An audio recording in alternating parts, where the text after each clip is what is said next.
शेततिथे रस्ता आंदोलनाची दखल घेत जिल्हा अधिकाऱ्यांचे तातडीचे परिपत्रक।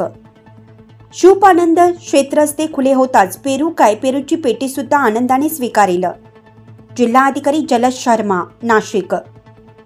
नाशिककरांसाठी शिवपानंद शेतरस्ता चळवळीचा पेरू झाला गोड। शरद पवळे, दादासाहेब जंगले पाटील। कुटुंबाचे विभाजन होत असल्याने शेतीचे देखील विभाजन होत आहे। त्यामुळे क्षेत्र कमी होत असल्यामुळे शेतकऱ्यांचा कल शेतातून सुरू असलेली वहिवाट बंद करण्याकडे आहे। त्यामुळे सर्व तालुक्यांमध्ये मोठ्या प्रमाणावर वहिवाट रस्ते, ग्रामीण रस्ते, हद्दीचे ग्रामीण रस्ते खुले करण्याकरिता मोठ्या प्रमाणावर प्रकरणे प्रलंबित आहेत आणि ज्या अर्थी सदर प्रकरणामध्ये स्थळ निरीक्षण करणं, मोजणी करणं तसेच सुनावणी घेणे बंधनकारक आहे। त्यामुळे सदर रस्ते खुले करण्यासाठी काही कालावधीची आवश्यकता आहे।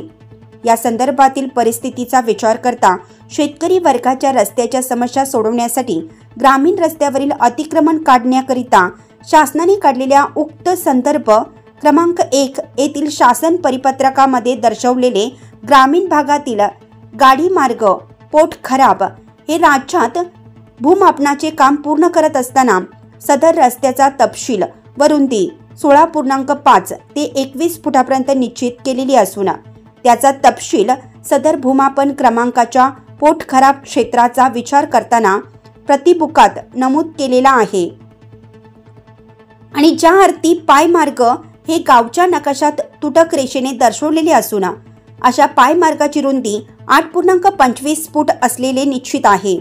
अशा पद्धतीचे विशेष कालावधीत तारखेनुसार टप्पे तयार करत विशेष मोहीम हाती घेत तालुका प्रशासनाला विहित मुदतीत अहवाल सादर करण्याच्या सूचना देत दिनांक 16 डिसेंबरला पेरू वाटप आंदोलन होताच 18 डिसेंबरला शिवपानंद शेतरस्ते खुले करण्याचे परिपत्रक काढून सन्माननीय जिल्हा अधिकारी जलज शर्मा यांनी शेतकऱ्यांची मने जिंकण्याचे महाराष्ट्र राज्य शिवपानंद शेतरस्ता चळवळीचे शरद पवळे, राज्य समन्वयक दादासाहेब जंगले पाटील, प्रकाश होंडराव, ज्ञानेश्वर काकड, समाधान तिळे, डॉक्टर धीरज होले, दीपक शिंदे, ज्ञानेश्वर घोटेकर, भाऊ तासकर, दत्तात्रय घोटेकर, विलास दौड, वाल्मिक गायकवाड, गोरख मालसाणे, सचिन शेळके, भाऊसाहेब वाळुंज, संजय साबळे यांनी प्रसार माध्यमांना बोलताना सांगितले।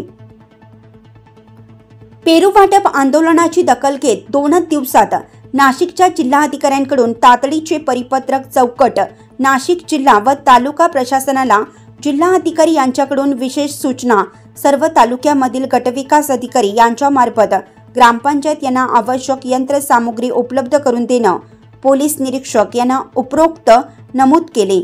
याबाबत निशुल्क पोलीस बंदोबस्त उपलब्ध करून देणं, उपअधीक्षक भूमी अभिलेख यांना सादर कामे जुने नकाशे त्वरित उपलब्ध करून देणे बाबत सूचना संबंधित विभागांना देण्यात आल्या।